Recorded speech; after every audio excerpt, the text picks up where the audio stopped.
نحمده ونصلي على رسوله الكريم أما بعد فقد قال الله تعالى في القرآن المجيد والفرقان الحميد أعوذ بالله من الشيطان الرجيم بسم الله الرحمن الرحیم۔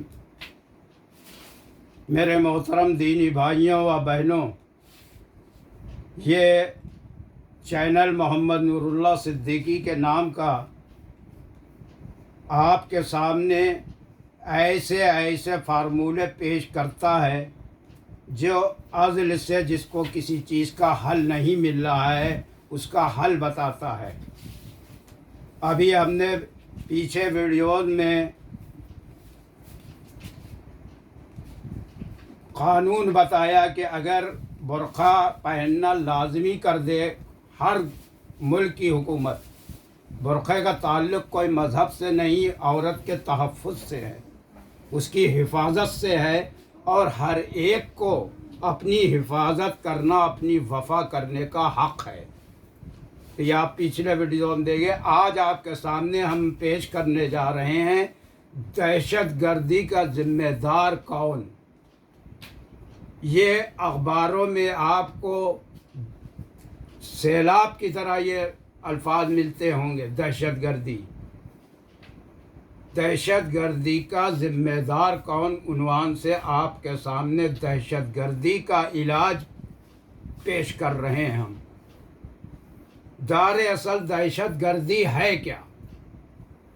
اسے ہندی میں آتنکوادی کہتے ہیں، اردو میں دہشت گردی کہتے ہیں، ہندی میں آتنکوادی کہتے ہیں۔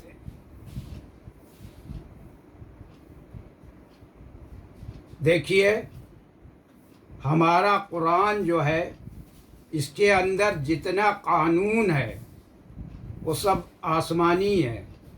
دنیا کے سارے قانون، کوئی قانون کسی ملک کا ایسا نہیں ہے جو وقت کے ساتھ صدیوں کے بعد بدلا نہ جائے، گھٹایا بڑھایا نہ جائے۔